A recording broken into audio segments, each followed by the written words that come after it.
raha isanjatony amin'ny valerana matière première no ataonareo hoe taxe no raisitsika sy hainao akory zany lasa alohany e 180 millions de dollars par an no miditra amin'ny fitondram-panjakana ny 180 millions de dollars satria reo olonireo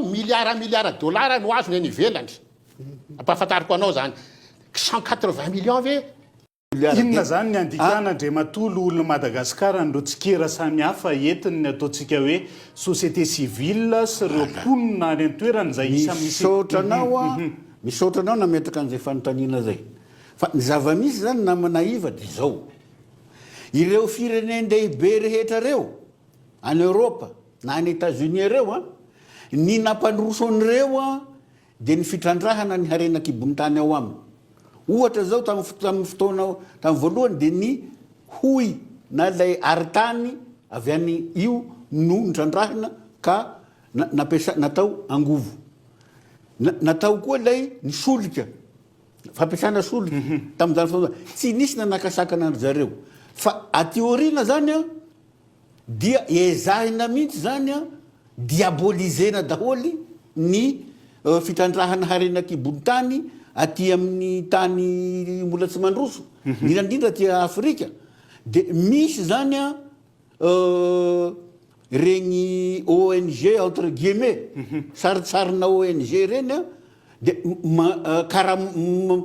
manakarama mihitsy zany karamaina mba hisakana iza le manakarama ao anatin'izay ny olona ny ireo olona na fikambanandehibe izay mahazo tombotsoa amin'ny tsy fandrosoan'ny tany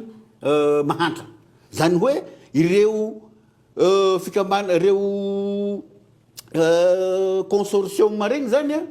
dia te hitazona foana ny fiakinan-doha na le hoe dépendance financière ny tany afrikana amin'ny zareo any ka ataony zany mody lazaina hoe fiarovany tontolo iaina le izy kanefa ny tena tanjony de hoe hisakana ny fampandrosoana mba tsy hahafahan'ilay firenena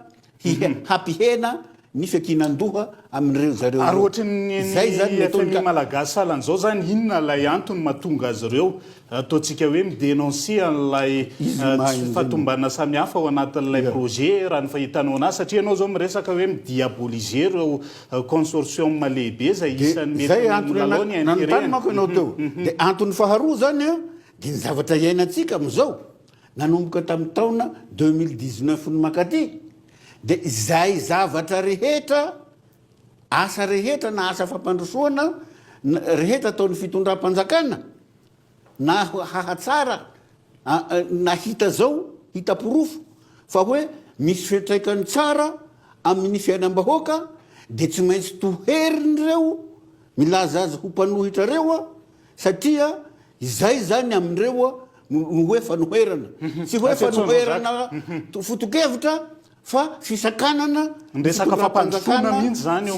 hiasa Jean Jacques tena mampimenge zany resakao zany tena mampime nenao teo tena nampime ahy aloha satria zavatra tsy hainao akory ny base tuliara sahinao no mikondane azy ianao zao tonga de efa impiry ianao ta tuliara any mahay ny base tuliara za koa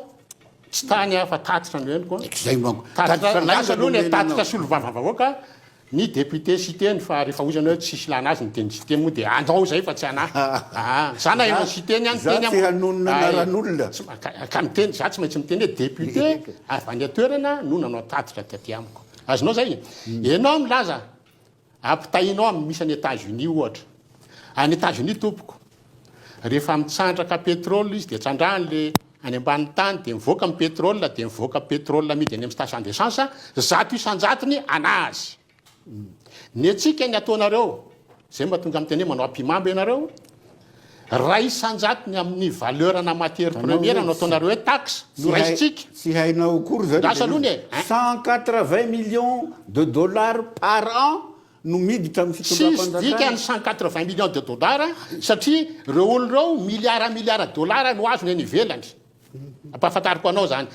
180 millions ve eo anivona tany tsisy na anavina PME ray zany any Europa 180 millions de dollars zany findrambolana PME petite et moyenne entreprise any avela mivao zany le izy a tsy trandrahina zay zany le inona zany fanampyzay Zany matora tetsoan zao zaka hoe inona zany ny ataoko hoe solution arosinareo iroso amina resaka renégociation ana contrat ve zany fifanarahana sa manakory miditra any hoy za hoe io a tokony raha ny programmako misasaka noho izy fa tsy hoe raha isan-dratiny matière première tsy produit fini kory a io dioxine io ilmety nge misy dioxyde de titane ao anatiny eto amitsika io a no tsara indrindra 60% dioxyde de titane eto amitsika any avelany io eo amin'ny 50% eo raha mahalalan'izay ke de zao no teniko anao raha ohatra io ka misasaka midika an'izay misy orinasa na tany hitrandraka eto amitsika de tenenina fotsiny izy hoe vidio ary ny etsasan'le réserve misy eo ambanin'ny tany ao a de sasahany io a fa produit fini vao mivoaka eto raha zay de ikena am'izay fotoana zay tsika azo ampiarina hoe ny impact mitovy amin'ny États-Unis fa eto a 1% 180 millions de dollars ave no entinao mirere eto tsisy dikany zany 180 millions de dollars zany teneniko anao zany de avy eo anao a resaka ny impact environnemental tsika io base tuliard io a